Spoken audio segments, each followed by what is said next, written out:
자동차 개별 소비세 인하 혜택이 6월 말 종료를 앞두고 있는 상황입니다. 그러나 각 브랜드와 차종별로 개소세 적용 인하 여부가 다르게 적용이 되고 있어서요. 지금 문제시 되고 있는데요. 오늘은 이러한 전반적인 부분들을 한번 살펴볼까 합니다. 자, 자동차 개소세 인하 혜택 기준이 제각각인데요. 그 내용 들여다보도록 하죠. 먼저 개소세의 의미를 살펴보도록 하겠습니다. 개별 소비세라는 의미인데요. 과거 사치품으로 분류되었던 물품에 붙던 특별 소비세의 다른 이름을 이야기를 합니다. 그동안 사치품과 관련해서 사치를 좀 줄이자라는 풍조로 비싼 물품에 대해서는 그동안 특별 소비세라는 이름으로 세금을 붙여왔고요. 하지만 이 작년 그리고 얼마 전부터 지속적으로 계속되고 있는 경기 침체와 관련해서 이제 소비가 너무 줄어들게 되니까 오히려 정부 측이 소비를 다시 한번 좀 활성화시키자라는 차원에서 개별 소비세를 인하해주는 혜택들을 펼치고 있습니다. 특정 물품이나 특정 장소에서의 영업행위에 대해서 부과하는 세금이다라고 그렇게 생각을 하면 되겠고요. 한시적으로 지금 개별 소비세 인하 방침을 발표를 하면서 이 개별 소비세 인하가 자동차나 몇몇 품목에 대해서 적용되고 있다라고 이렇게 생각하면 될 것 같습니다. 자동차의 경우에는요, 탄력세율 적용으로 큰 폭의 할인이 가능해지면서 많은 사람들의 관심을 받았는데요. 업계에 따르면 수입차 업체들은 이달 말까지 통관되는 차량에 한해서 정부로부터 개별 소비세율을 1.5%포인트 인하 적용받게 됩니다. 그럼 원래는 기존 5%인 세율이 3.5%로 30%가량 인하가 되고요. 지금 한시적으로 2016년 6월 30일까지 한해서는 3.5%의 개별 소비세를 부과하게 되는 것입니다. 하지만 이들 업체가 소비자 판매 가격에 반영하는 기준이 업체별로 제각각이어서요. 결국 소비자가 부담하는 몫은 같은 시기에 구매하더라도 사람마다 다른 것으로 알려졌는데요.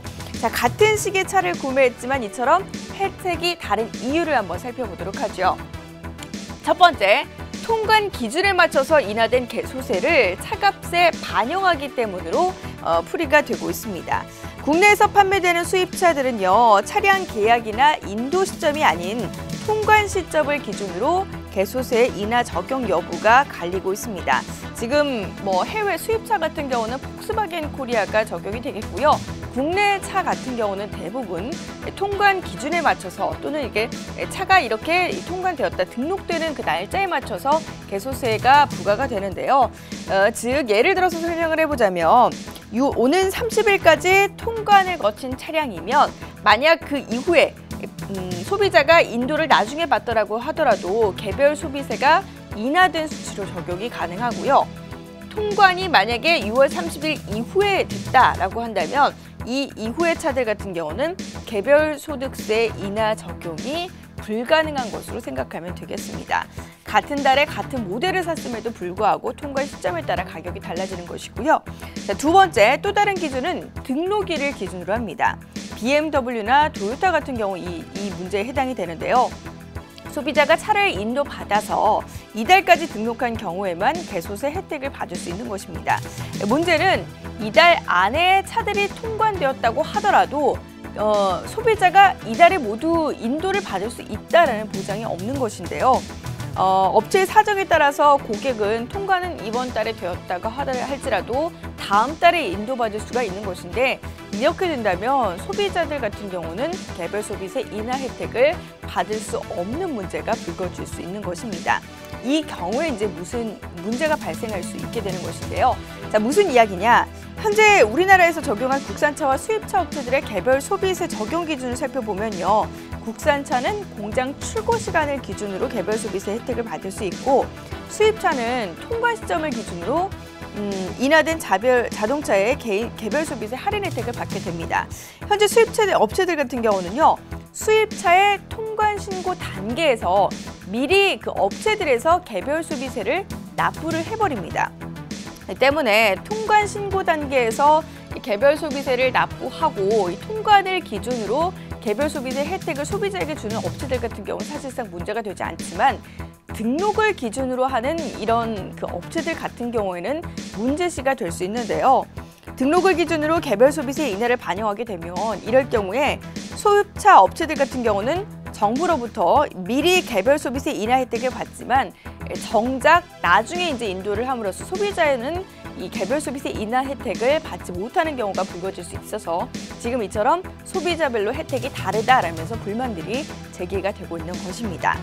정부는 지금 이러한 문제에 대해서 원칙적으로 이달까지 수입되는 차에 대해서 정부가 업체들에게 개별 소비세 인하 혜택을 주는 것이기 때문에 우리가 끼어들어서 일희일비하게 좀 이 문제가 안 된다, 이 문제는 법적으로 좀 안 된다라고 가로막을 수는 없다라는 입장을 내세우고 있습니다. 사실상 정부는 손을 놓고 있다라는 지적이 뒤따르는 이유인데요. 결국 소비자들에게 혜택을 주고서도 정부는 지금 욕을 먹고 있는 셈입니다. 자, 정부의 이런 명확하지 않은 가이드라인 소비자들의 혼란만 야중시켜서 오히려 이 관련해서 이 혜택과 관련해 불만만 터져나오게 하고 있다라는 점 정부도 좀 깨달아야 되겠고요. 더불어서 기준에 대해서는 소비자가 차별을 느끼지 않도록 정부 측에서 좀 중재를 해야 된다라는 점을 한번 고민을 해볼 필요가 있을 것 같습니다. 지금까지 팝콘 경제였습니다.